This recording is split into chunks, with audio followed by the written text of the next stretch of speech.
how do you identify what's considered a good product from the start? If you're bold enough to ask for money when there is nothing to sell, that's perfect. From praising me to shaming me in 2 seconds. Everybody lies. You're able to increase the company's revenue without gaining any new customers. Our bank lost the license, which is the worst thing that can happen. Probably you need new friends. Before, I don't know, loans were a thing. What was a thing? Mom, you should know this, you're a marketer. I mean, they're gonna be assholes if they say, this is shit, nobody needs this. I'm not retaining a dead body of customers. I'm retaining very active, healthy customers. I don't think anyone I've ever heard has ever done something like that. Yeah, let's drink to product-led growth. Huh?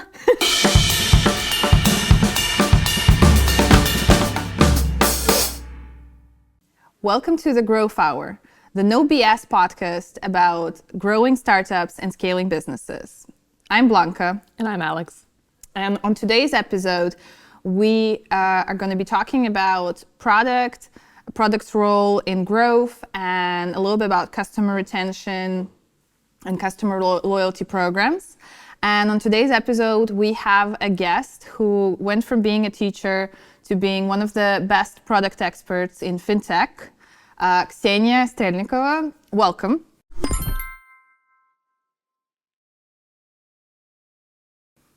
Happy to be here. Thank you for having me. Really excited to have you here. And really today, we want to talk a little bit about your journey, but really want to focus and be as helpful as possible for other people who are maybe in the product area, maybe just getting started, but mainly for founders who are maybe certain that their product is already perfect, that their growth strategies are struggling, and they're trying to understand that connection. So that's kind of the focus of why I really wanted to have you here with us today. So I want to start with actually asking you, before we get into your background, I want to ask you, why do you do what you do? You mean product in FinTech? Yeah. So to me... It doesn't have to be FinTech. Why in general? What attracted you to product? What do you love about it? It's actually a possibility to make the world better through doing really good products and then being able to use them and see wow, this actually made my life easier. Or FinTech specifically, I always wanted to be in startups, but I don't think I'm brave enough yet. But what I do helps thousands of businesses, especially smaller to medium businesses, do their jobs easier. And I'm like, okay, I'm not a founder yet, but I can do something meaningful for those people. And how did you get here? Because obviously you now know each other for quite a bit. I found it really fascinating that you started as a teacher, which, it is a profession that's supposed to have this world impact. Can you talk a little bit, kind of how do you make the decision? How did you decide to go into product? And where did you start your career in product? Okay. So I love teaching. I actually have 2 diplomas as a teacher. Wow. But when I started, the salaries were so low, and we're being honest, okay, here, that, it was impossible for me to actually, survive. And then I went to the bank, and then, maybe 2 years in banking, we decided to do the first banking app. And back then... And that was in Raiffeisen? No, that was in 24.ru. Okay. So that's a Russian bank. And back then, nobody knew the terms of product managers or quality assurance or we just gathered in a room and started doing something. And we thought it was not work. We had to work on our normal 8-hour day, and then we were gathered together and do the app because we thought it was a hobby project. And that was 2011 or something? Yeah, something like that. I think we were the first bank in Russia to actually have the app. Okay. But we had no idea what we were doing. There's this smartphone, and then somehow the app should be inside the smartphone, but we had no idea. Did you ever need developer experience or be able to build the app, or were you more what was your actual role when it came to product development? Well, I did the testing and I did the requirements, But basically, everybody did everything.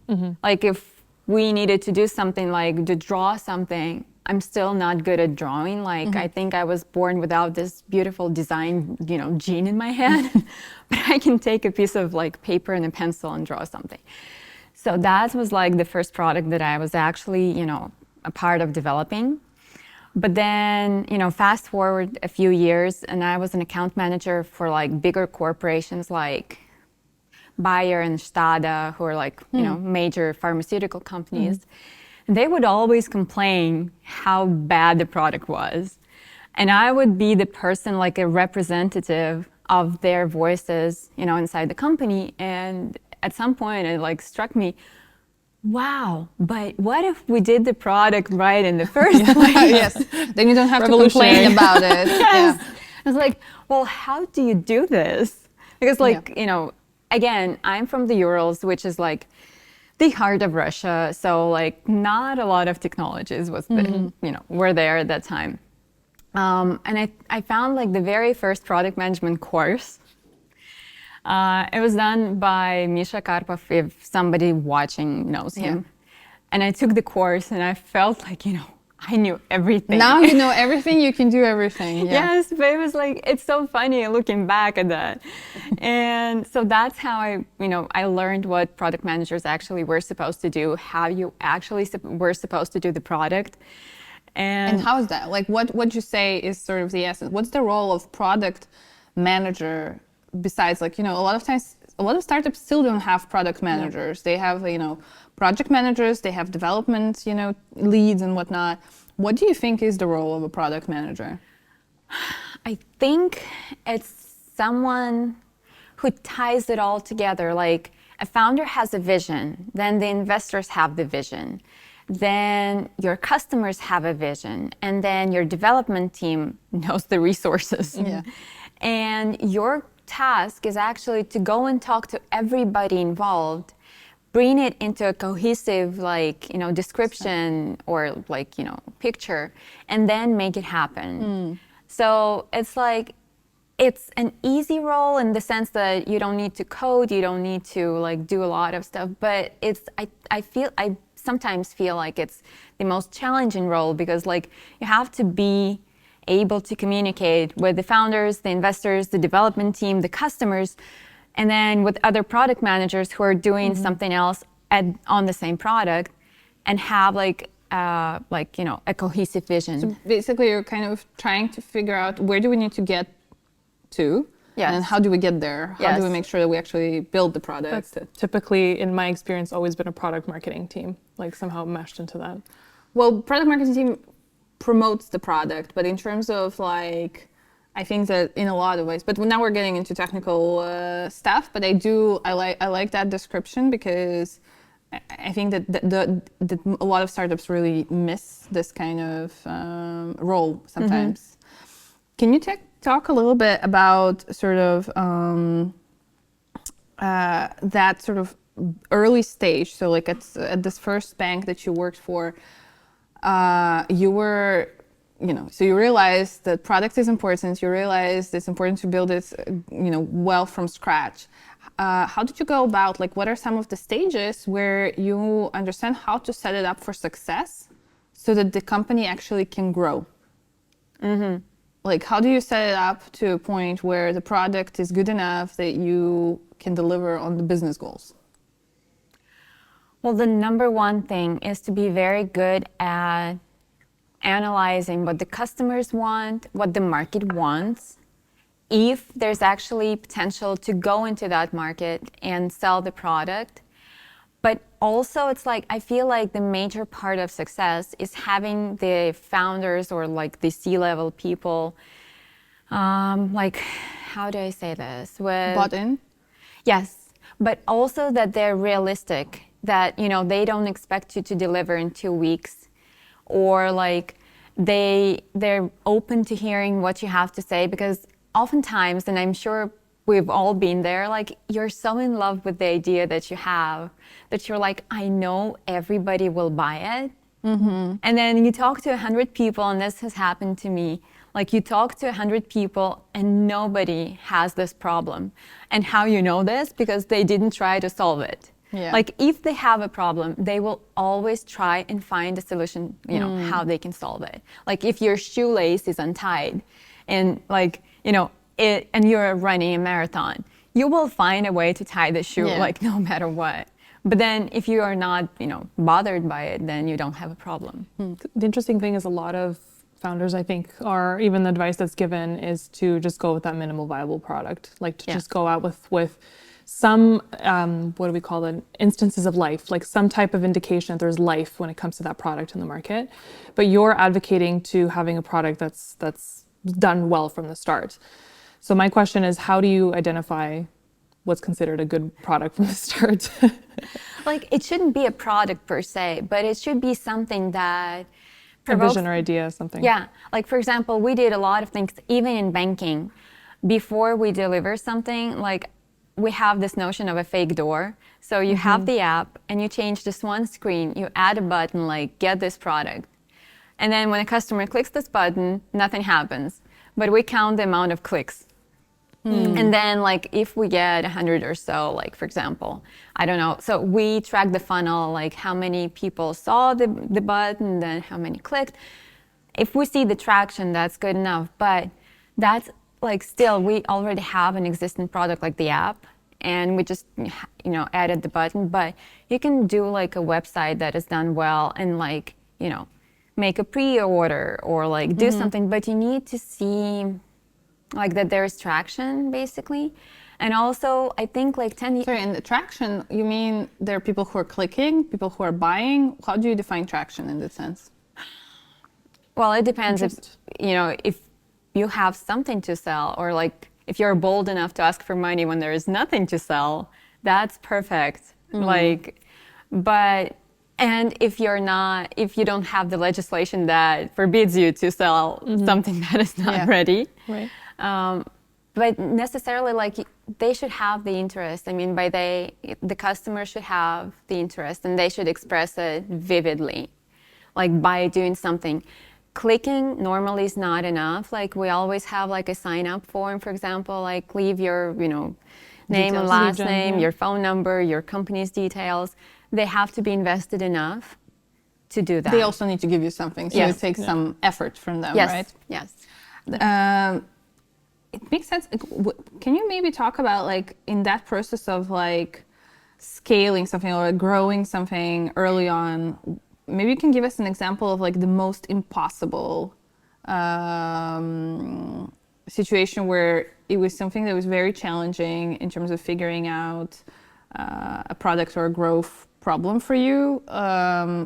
Maybe what was something that you felt like, oh, it's an impossible task, but you actually were able to do it when it comes to product and growth? Well, like right now, I work in FinTech in Russia. And so we have a lot of restrictions on banking and like for my bank especially. And so we're not allowed to do the loans, we're not allowed to do the deposits, we're not allowed to do a lot of things like international payments. And this is the core of the product that, you know, we have because, you know, if you don't have the loans or like the credit cards, it's very challenging Make money. to make money. And then I think the thing here is like, you can either sit and be like sad and you know, think miserable, yes, like feel pity for yourself and like give up. Or you can come up with like new ideas and new solutions. For us, I was like, okay, we cannot do the loans, but we can do the, you know, guarantees. Or we cannot do the deposits, but we can do overnights, which, you know, will provide the same amount of like percentage for, you know, the customer who is doing that. Or like, okay, we cannot do the international payments, but we can still send rubles abroad and it will cover for a certain amount of our customers. And then, okay, we cannot do the international payments, but we can like find some company who can do it for us. And then we are not involved, but, you know, they can help. That's actually, I was going to talk about it a bit later, but if we're in this topic already, how what's the mindset that you need to have when it comes to trying to build something that's in highly regulated area, something where you have a lot of restrictions? I mean, in this case, you're in a situation where literally there are so many sanctions on the like that Raiffeisen is trying to avoid. I mean, kudos for being able to do this for 3 years now, and sort of going on this like fine line between sort of being able to do business in Russia, yet following all the guidelines that Europe and US, kind of place on you. Is it more interesting or more frustrating for a product person, or what's the mindset that you have in this? Because you said like, oh, you can be sad and sit there, but what motivates you? What drives you? Is it just because you have to do it, or like, can you talk a little bit more about this? Because I think not everyone is maybe in situations like this specifically, but there are areas that are highly regulated that you need to go into, and you're not able like to do so many different things. How do you go about it? Like from a mindset perspective? Well, first of all, I think that in every industry, there are restrictions. And if you're in like an early stage, startup or a first-time founder, you tend to see a lot of like restrictions, like I don't have the money, I don't have the team, I don't have the knowledge. So we're all in this together. It's just that the forms are kind of different. I think what helps me is I understand that no matter what happens, like this day will pass anyhow, or like my life will pass in general. And I can either try to do something, and I think you have to be very like aware that failing is okay. Like, and people around you should, like, I try to surround myself with the people who always tell me that it's okay to fail. Because like, I'm telling you about the wonderful successes that we've had, but like we had a bunch of products that like we did for 6 months, and then we got 300 signups out of like dozens of thousands of customers who we have. And so it was like a failure basically. And like as a manager or as a founder, you have to be very supportive of your team because they struggle. Like everybody takes the blame and they feel like they didn't deliver.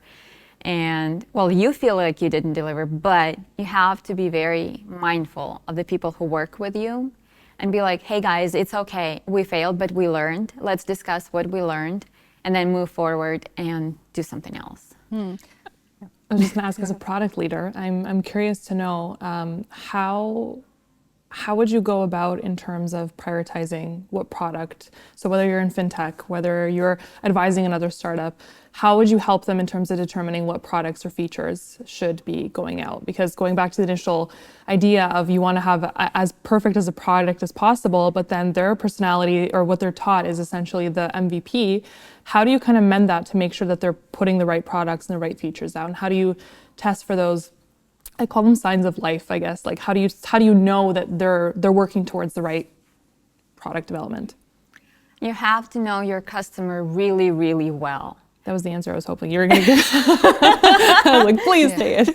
But like seriously, for every company I've worked for, like I talk to customers every single day, and this is another prompt: talk to your customers every day. This is what we're talking about every podcast. It's like, it's super important, and people still don't do it. So thank you for saying this. And if you don't mind, I would like to for you to finish, but also to add in how you can actually get to your customers. Like, what are ways in which you've seen in the, like, if you're a founder, how can you actually speak to your customers in an effective way? Well, the number one thing. So there's this book. If you don't get anything out of my talk, but you can get the book, it's like the mom test, which is like, if you can explain it to your mom. Yeah. And it explains that, for example, you never ask questions about the future, like, will you buy the product? Or like, if there is such a thing on the market, will you? Yeah. Because they will always say yes, because they want to look good in your eyes. Yeah. But you always ask questions about the past, like, did you try to solve the problem? how did you try to solve the problem? And then it's really good if you ask the same questions, but like formulated differently, because a one-time answer is like, can be politically or like socially, correct or acceptable. And remember in Dr. House, I don't know if it was popular. Yeah, people lie. Yeah, everybody lies. And so you just have to be. I think that this is something I really want to talk about this a little bit, because I have so many founders as well who are early stage, who obviously they're in love with their product and they think that it's solving everyone's problem. And they're like, I have so many friends, or I have so many people who said they love it, that it's great. I showed them and they think it's perfect.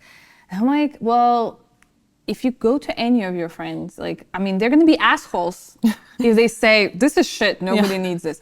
I mean, like, probably you need new friends. But in this case, I totally agree that you need to find ways where people are not going to tell you what they think you want to hear. Because people really want to, people are people pleasers oftentimes. They just want to give you the right answer. They want to hear from your like encouragement that they guessed right, and I think that that's the issue for product people is that sometimes how do you talk about it without mentioning the product, without telling you what it does, but trying to understand whether or not they would purchase a product like this, So how would you go about reducing that bias in a way? Like, what are some of the ways that you think that you can get the most honest or constructive advice, feedback? Well, first of all, you never describe your product. So you come to the interview and you're like, I'm going to ask you a series of questions. You have no idea what I'm doing. So please, so that they don't know what you're expecting to hear. That's the number one thing. Number two, like I said, never ask them about the future. And number three, if you're talking to your friends or family or like somebody who's close to you, ask for the money. Yes. Like, interesting. and because it's nice to be all smiles and like, would you invest in this basically? yeah, personally? not would you? No. Will you? Like, Give right me your now. money now. Yes. Like, especially when the person is all like positive and like smiling, like, you have such a wonderful idea. Would you invest $1,000 like right now? Yeah. And then look at the face. Yeah. Even if they invest, look at their face. Like, that microfacial expression. Yes. Interesting. That's a good answer. I want to shift gears here a little bit as well. I noted most of your experience has been in sort of global companies, somewhere in like regional, in Russia and stuff. But did you have ever experience of sort of before the company really went global? So like this global expansion part of it, and how do you go about, again, from a product perspective, how do you achieve growth? And yet you're building sort of a new product completely, right? Because if it's going globally, it's a new offering, right? So maybe you can, I don't know if you have any examples of that case in your experience, and maybe you can talk a little bit about that. So we did that in PandaDoc. And when I came... For those who don't know, PandaDoc is like a document signing Yes. out Software. of US. Yes. Yeah. So when I came, they had the product offering in the US, a little bit of customers like in Australia and in the UK because it's like English-speaking markets. But then they decided that they really wanted to go to Europe. And the product was very well established in America. And then we decided like, okay, so we'll be crazy successful in Europe as well, like really fast in like 2 weeks. And then, Everyone makes that mistake. yes, because like when you know what to do on a certain market, you assume that it's the same To be everywhere. fair, like when they think about it, what is really like stopping them? It's not like they're offering something, not like they're opening up a new bank, right? Yeah, and then we started to analyze the market and we realized that, okay, the laws are different, like GDPR. Right. Oops. Yes. And then it's not just, making some tweaks on your website to like be compliant, but then you need to have servers in the EU, and then you need to have all the customer data in the EU, and nothing should go outside. And then you're like, okay, that's a little more than 2 weeks. It's a whole new company. Yeah. Yes. And then you're like, again, you can be sad and like miserable about it, or you can try and find the ways like, okay, how can we work with it to make it like the fastest as possible? And, or like, okay, what other laws we should take into consideration before, we can move forward? Or like, what do people actually need? Like, do they even sign documents electronically, or is it in our heads that everybody does it and they need it? And like, so you have to be really aware. Back to your question, be very thorough with the market research if the market needs the product. Because if it's very successful in the US, it doesn't mean it will be successful like in the Middle East or anywhere. Number two, talk to the customers and see if they actually do it the way the law tells them to. Because for us, it was my mistake actually. So I saw the laws and I was like, okay, if the law is there, if the norm is there, then everybody, does it. But then I went to talk to the customers and it turned out that they will never sign a document, a contract with an qualified electronic signature because, and I asked them like, why? Because the law is there. And the answer was like so simple. I trust them. Like, I trust my counterparts enough not to care if the signature is, legally binding because, my father did business with them. My grandfather did business with their grandfather. And literally like maybe 50 to 60 people told me the same thing.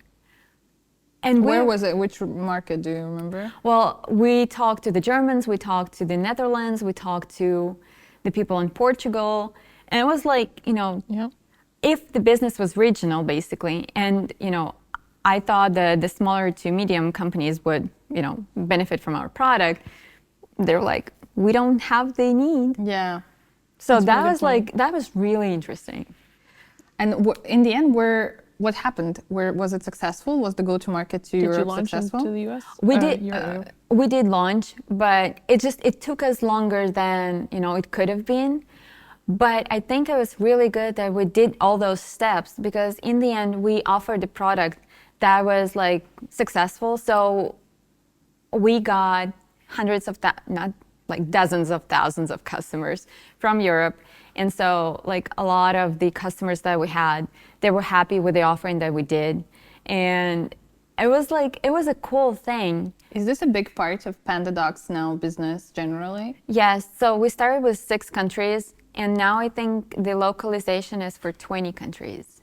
No, but I mean, in terms of the grand scheme of things, are they still betting mostly on the US or is Europe now a big part of their business? As far as I know, it's like 1/3 of the revenues come from Europe, but I haven't been part of the company for some time. So you have to double check. So is it on the same service or did you have to adapt the service? Because you're saying if a lot of Europeans don't adopt like digital signage, did you end up pivoting or did you just find the niche people who actually wanted that service?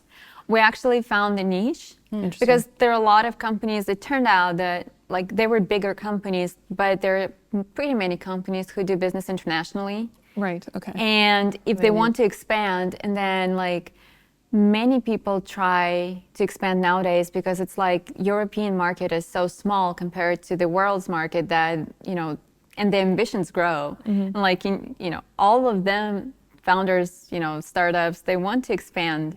And, it's not enough to do the local, kind of deal. They want to go like somewhere worldwide. Right. And then. But you're kind of showing the case study of whether to pivot or persevere. And you finally found that there was an issue to going to a new market, but you were able to find that small group that needed your service and that you were able to actually use to scale to the 1/3, which is super significant. And also like we found instances, but so it took us to dig deeper.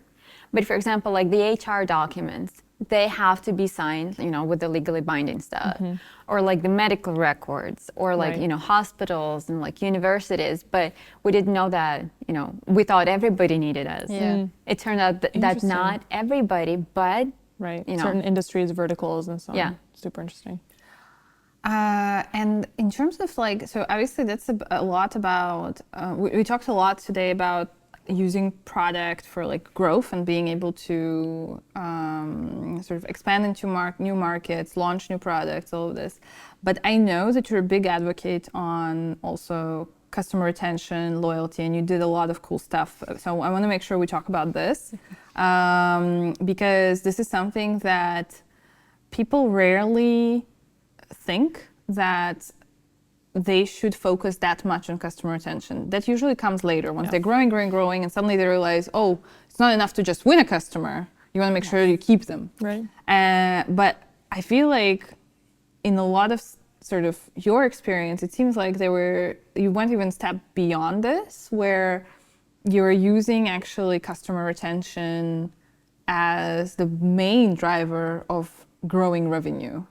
So I want to make sure that we talk a little bit about this because it's very unique, very interesting. And I want to make sure that our listeners also sort of hear about that. So maybe you can start sort of telling, like, what's your first experience? When was your realization about customer retention and loyalty as the big driver? Well, I want to say during that first product course. Oh, wow, that was early. You're an early adopter of retention. Yes. Because, you know, we should share this product course with all the founders, probably. You should take the course. Yes. But basically, it's very easy, even from the financial standpoint, like the cost of acquiring a new customer is so high. But then if they churn like 3 to 4 months into the product, then you never get your money back. Yeah. It's a leaky bucket is what they call it. Somebody comes in and they just fly out.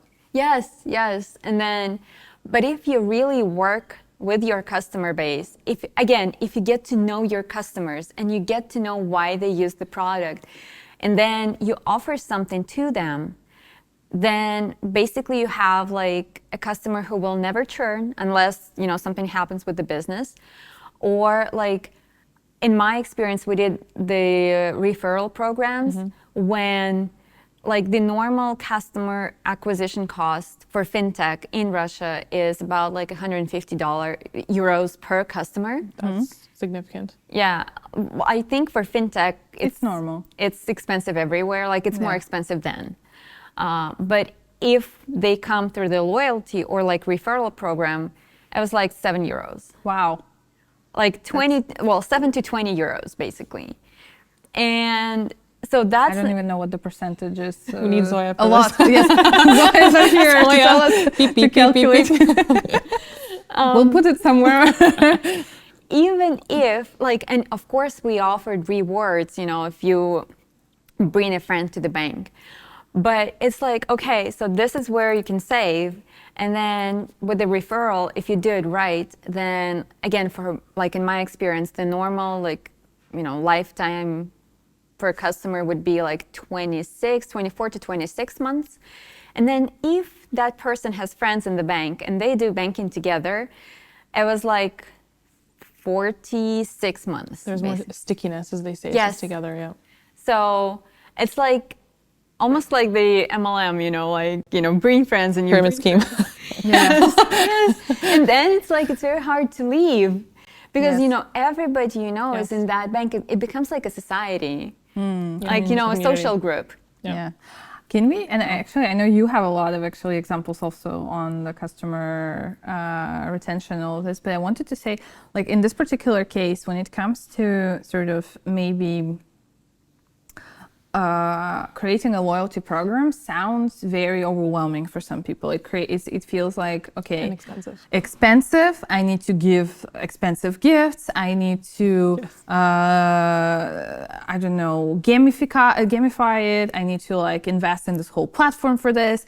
People immediately think, like, that's what I think. When I think of loyalty, I'm thinking like, I don't know, some cards or something. Like, first of all, like you need to print them, give them, you know, that's how I think standard person's brain thinks about. So can you like go walk us through a concrete example of the steps you took and kind of what was part of the loyalty program and how do you get creative with it? Okay. I love to talk about this because it's like, you know, it makes me so passionate. And I love to hear about somebody actually who cares about loyalty and retention. Yes. Well, first of all, it can be as expensive as you make it. just like with everything in life, like Yeah. if you want to buy an apartment, there's no limit to the price, right? But so to have a successful loyalty program, you need to have a very strong brand offering. And this is like, nothing will work if you don't have the brand and you don't have the product. Like, this is the foundation. But okay, let's say you have that. You have very strong personal brand as a founder or as the CEO. And then like when I worked at a bank, and it was not a simple situation because like a few months prior to when we started doing this, our bank lost the license, which is the worst thing that can happen to you in a fintech world. But we were the first, and I think the only bank in Russia who gave every single ruble back to the customers. Like, according to the law, you're not supposed to do that. Like, you can, but if you don't, oh well. Yeah. But we did that. And when we lost the license, we made it as public as possible. Like, this is what we're doing. This is what's happening. And then 3 months after the license, happened. This is with Tochka. Yes. We opened a new bank. 3 months, literally. And then like a month later, we had like a lot of the customer base back. Because, again, this is like a very strong brand offering. And what was the brand based on? Was it, because you mentioned like on the founder, or is it on something else? Like in this case, what did they do right in terms of the brand offering? What was the pull? Well, I'm a fan, okay? So I think it was like the brand of the founder. So we had Boris Diakonov as the person who is very like media active, who talked to the people, like everybody he knew about the bank.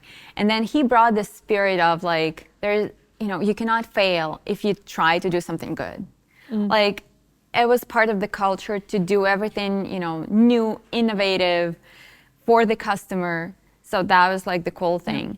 And also like, it was very hard to be part of the team, like, because you had to have certain qualities. And so everybody on the team, like, even if it was a customer support specialist or like a developer architect, they would all have the same, like, personal qualities about them, that they would put the customer or the brand first. And so like, back to the loyalty. Yeah.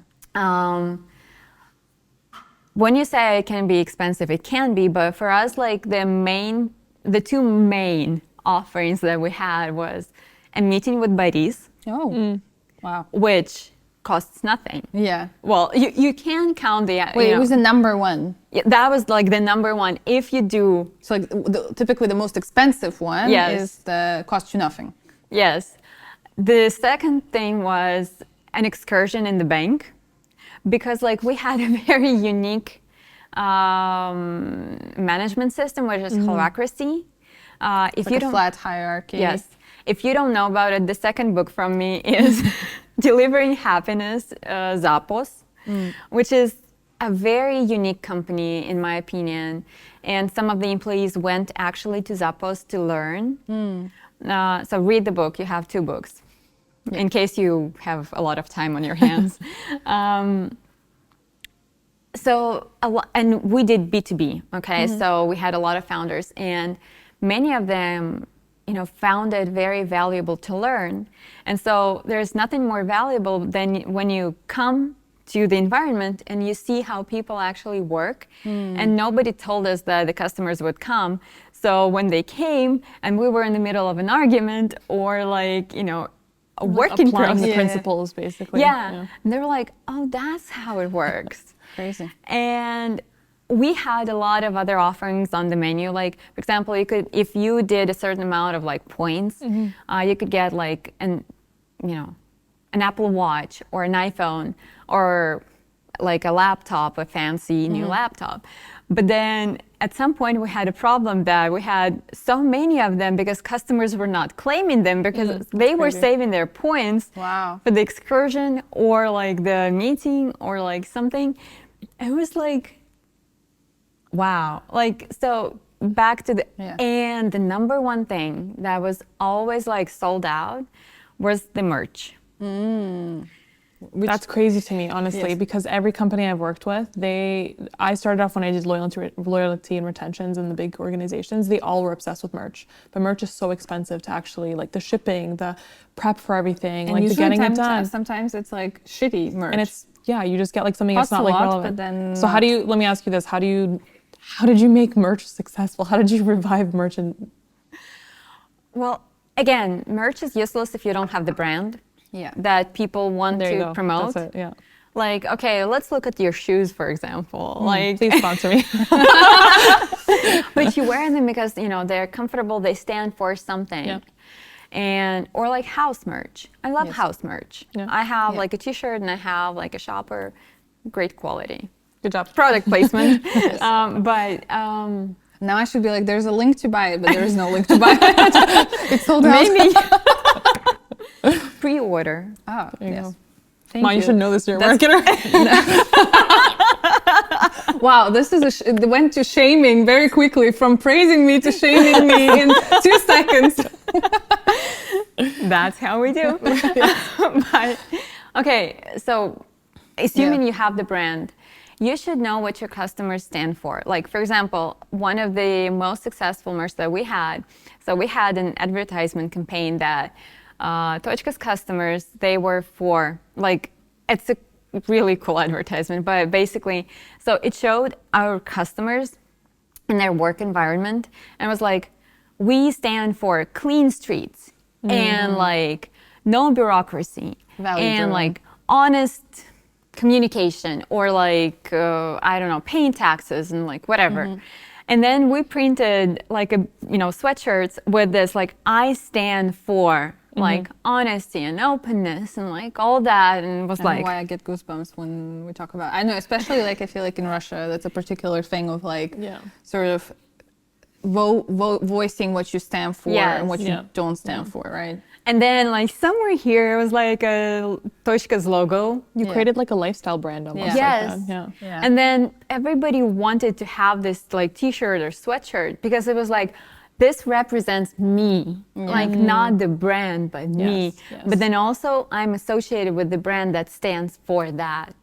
That's interesting. It's like Harley Davidson, like Red Bull, like the Rebel, their whole idea is like you'll wear their merch, but their merch means so much more than the specific brand that you're wearing. And like now they have really cool bracelets, and I have one of those even though I'm not a part of the team anymore. And like they're silver, they're like tiny. But for some reason, people always comment on that, and they have like different motivational quotes like, be brave, stand for something. And it's like, it's a jewelry piece, but yet even on the jewelry, it says like, be brave, for example. And you see it every single day, like, okay, be brave. And you know that Tochka did it, and like, you want to belong to that. One of the last things I want to definitely talk about today is like, what are the metrics that for you personally, for the business, like as a product manager, what do you look for? How do you measure success? I mean, you've talked about some really cool examples with PandaDoc, with Raiffeisen, with Tochka. In all of those, like whether it's for retention campaigns or anything else, but how do you measure success? And especially of retention campaigns, I'm also trying, obviously look at the churn rate, but maybe something else. Is there something else for you that you look at? Well, if we talk about retention, then of course it's retention rate, okay? Yeah. So we had instances when out of, again, like tens of thousands of customers, we had only 200 people that churned that month. Like that was crazy. But that meant that we did something very, very right, that, nobody would go. But so retention is number one, but then you don't want to I hope you do not want to retain dead customers. Right. Like, they don't churn because they don't use your product. They forgot that they have your product.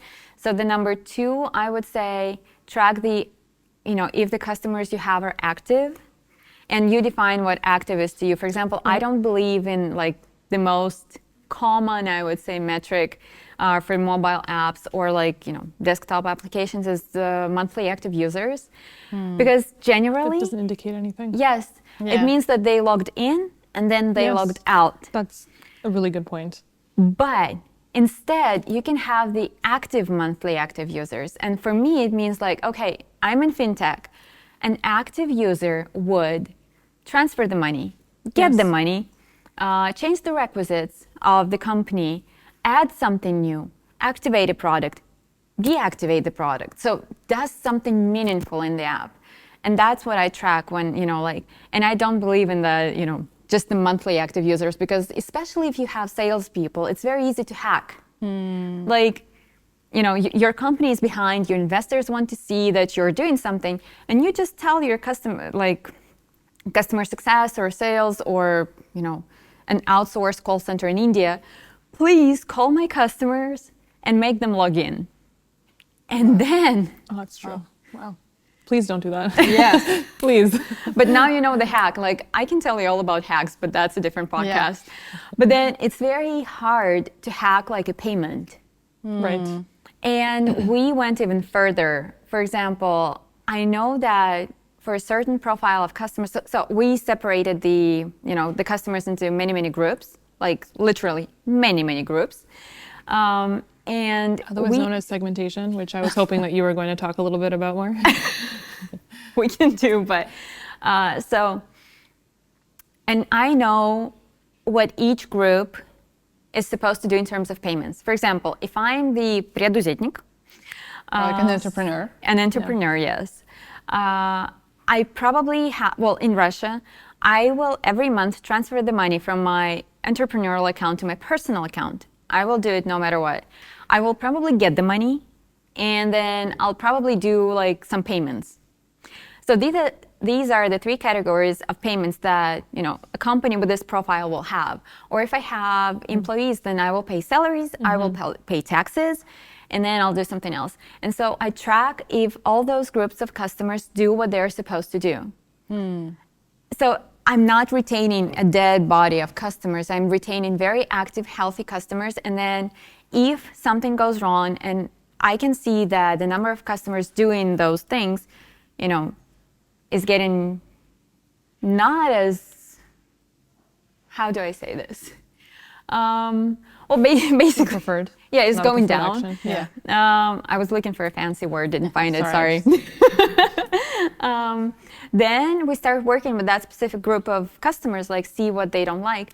And in the end of the day, it all comes down to the North Star metric of the company. For me personally, it's always money. Because, I've always worked for companies where money is the number one. But I know... And you worked in FinTech, so it makes sense.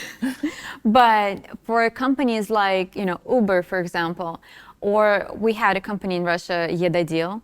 For them, the number one thing was the amount of customers they had. And and you see if that, you tie the metrics that you have with that North Star. So for me, I retain the customers, they're active, means they're using the product, means I have to have more revenue, right? It's only logical. And you just make sure that you don't track metrics for the sake of metrics. Yes, I love that. I would also add the looking at those adoption reports to see the user and feature adoption based on those different segments is super important, because it tells you how you need to be building your product for each one of those segments as well. Because I've had in the past, when I worked in FinTech, there was literally, we were creating products and features that weren't even being used, which then you have more churn later on, because they're like, oh, well, I'm paying you all this money, I'm not even using a quarter of the actual products, features that I actually need.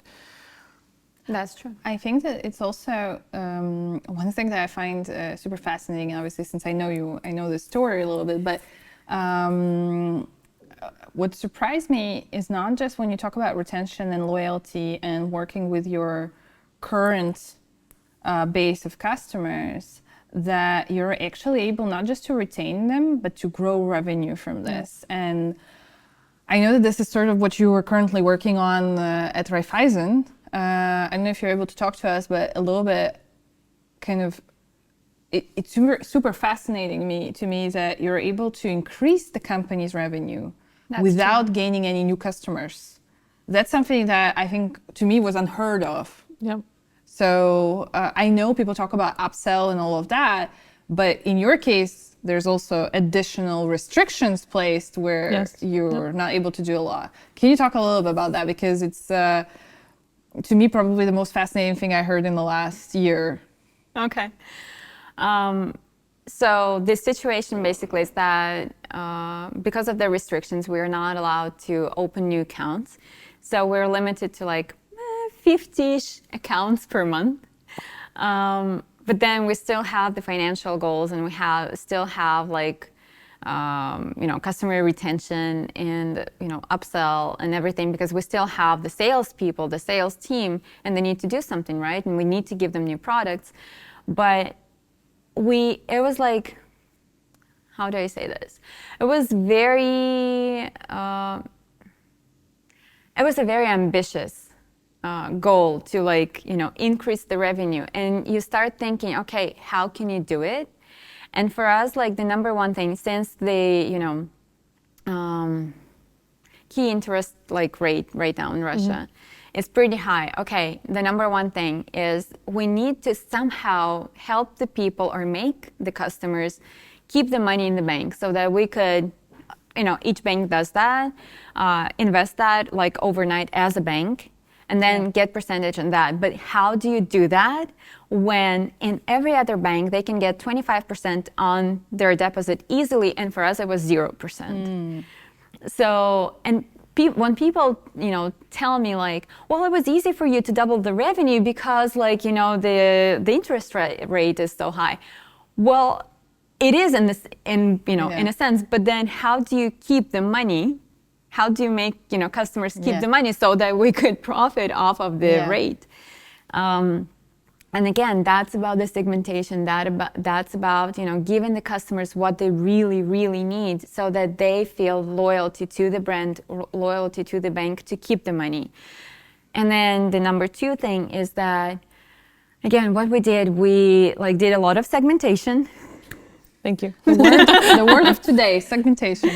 And for example, some customers, they got like their personal managers. And usually how it's done is like only if you're very, very like rich or you have like a very big brand, you get a personal manager. And we went beyond that, and even the smaller companies got their own personal manager. Dedicated rep. Right? And they felt like special. Special, like very special, because they would not get it in any other bank. And they were like, okay, now I feel important, so I can do it. I can stay. Or like for other customers, we would be like, so we identify the products with like the highest, stickiness rate, and they offered those for like a fraction of the price. But then we knew that once you have the product, for example, like acquiring, it's a nightmare to change the provider. Especially like if you have several stores, your accountant will never let you switch. And so we were like, okay, we're offering this for like basically nothing, but then like you cannot go anywhere. And then, sneaky. And then, again, and it was like a smart move, because once you get the money from the acquiring, they come to your account at the bank, which we can later reinvest. And then,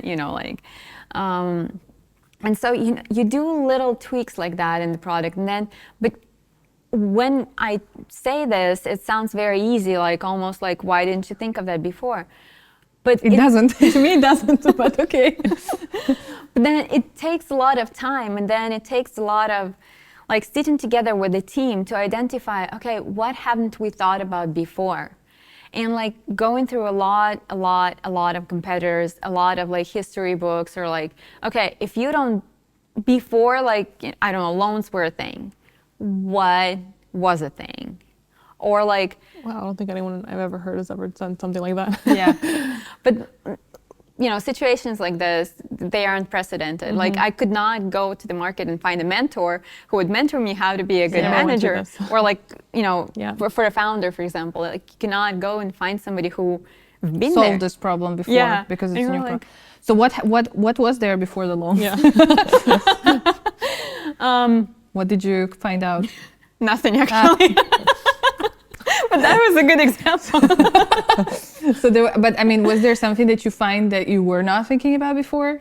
But like, the stickiness rates, and the rubles thing that I told you, like each company needs to pay and needs to get money from certain sources. And as far as I know, not a lot of banks track this. Like they track the payments, but they don't track the categories of payments or like how regularly they are used. Based again, and it's very easy. Like if you have like the entrepreneurship kind of situation, you don't pay taxes every month. But then if you have like what in Serbia you call DO, Incorporation. yeah, then you have Like to, LLC. LLC. Yeah. Then you have to pay taxes every month. And if you're not paying taxes with our bank, and they're considered to be a core payment.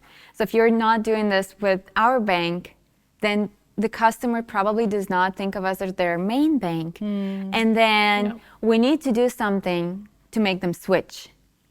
And you just but again, the word of the day is not probably segmentation, but like know your customer. Yes. You have to Know thy customer. because like before you learn their business, like I didn't know that, you have to pay taxes every month because I have like an individual entrepreneurship and I do my taxes like once a year. And you have to be very in. And at some of my jobs, I spend like up to 4 hours every single day just talking to customers. I had some customers, and I'm not joking, when I knew the names of their like children. I knew who the children wanted to be when they grew up. And it was exhausting at some point because if something happened, they would call and they could call me in the middle of the night. I was like, no, I'm not solving this. But then on the other hand, they trusted me with like a lot of company secrets and like they would ask for advice, and many of the products that we ended up having came from those conversations. Like, how do I make this happen? And I'm like, I didn't even know this problem existed. Yes. So know thy customer. That's why customer support, customer success, sales teams are super, super important. Yes. And having that, I think they call it all in all like revenue operations or something like that, where it's basically sales, marketing, customer success, support, everybody's kind of speaking to each other, because in order to actually deliver a product, you need to have sales giving that feedback. So if it's your dedicated rep, in your case, giving that feedback back to the product team, and the same thing with support. If they're calling in and they're saying, hey, I'm about to leave you, like this isn't working, this is like the 10th time this has happened, you need to be actually logging that information, so that information goes back into building the product or having better segmentation. And this is something that I'm very passionate about, and I have like an opinion. Okay. So first of all, I think that the worst thing you can do is to have like a customer support center somewhere outstaffed. 100% agree with you. In a third world country. Nothing wrong with the third world countries, but you will never have the insights. They will never give them to you because they're not a part of your brand. They're not a part of your identity. They don't care basically. If you develop or if you don't develop, as soon as your company dies, somebody else will hire them. I also don't understand if it's FinTech, those are really important problems that businesses are having. You can't talk to a US-based business from somebody from India who doesn't understand to the level of the root cause of the problem to be able to escalate it if it's a huge issue. Yes. Number two is very often customer success or those technical support or however you call them, they're not part of the conversation. They're not part of the product conversation, and they should be. Because once we started incorporating them and their insights into our product, backlog meetings, we were amazed at how much information they had, and it was all gathered there for free. No fancy researches, no spending time, because they talk to your customers. And it actually made us make our product a lot better than it was. And also I think, and I know this is very controversial, maybe you'll talk to somebody about it, that they're very underrated and underpaid. And they have they switch. Usually entry level in business. And then, they don't last long, basically. They leave the company, and nobody pays attention to how they can actually benefit you. And they can become gradually, with education, with training, a very good, part of the product team in quality assurance, for example, because they know the product better than sometimes I know the product, because they've heard every single way of how the product could break. Yeah. They're essentially the voice of the market and the voice of the customer. Yes. And so I think that more companies, and I know we're talking to startups, but let's hope that every startup grows into like a Salesforce kind of situation, or like, you know, Elon Musk kind of corporations. That's ding ding, second time today. I'm just waiting First time in this podcast.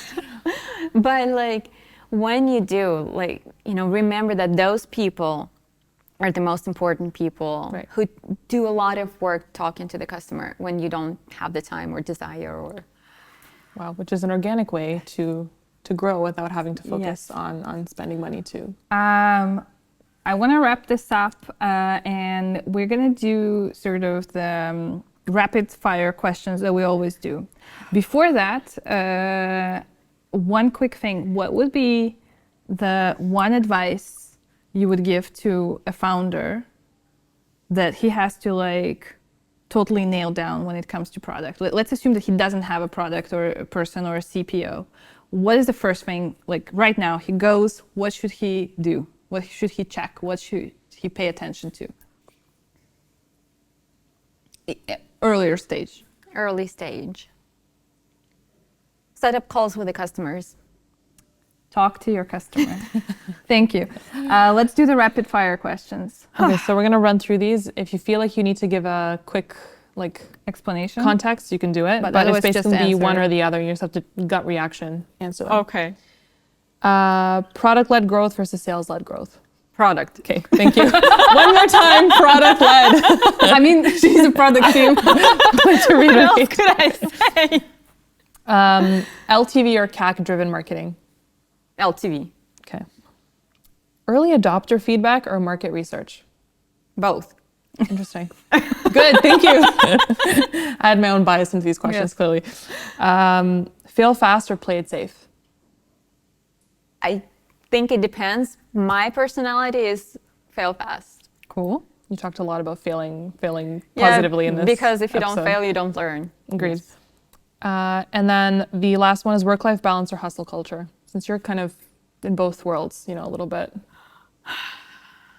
I want to, like, in the ideal world, work-life balance, but I get bored pretty easily, so I would say go for hustling. Yes. I was actually going to ask one final question. I just realized this, sorry. If you were a founder, would you focus first on bringing in a sales team or a customer support team? I would do the sales. I would,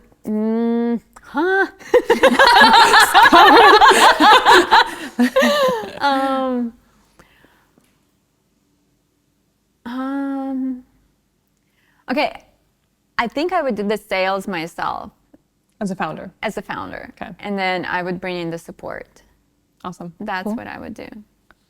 If I'm in early stage, so my goal is to sell, and I need to be able to know how to sell, because I don't have as many customers to support.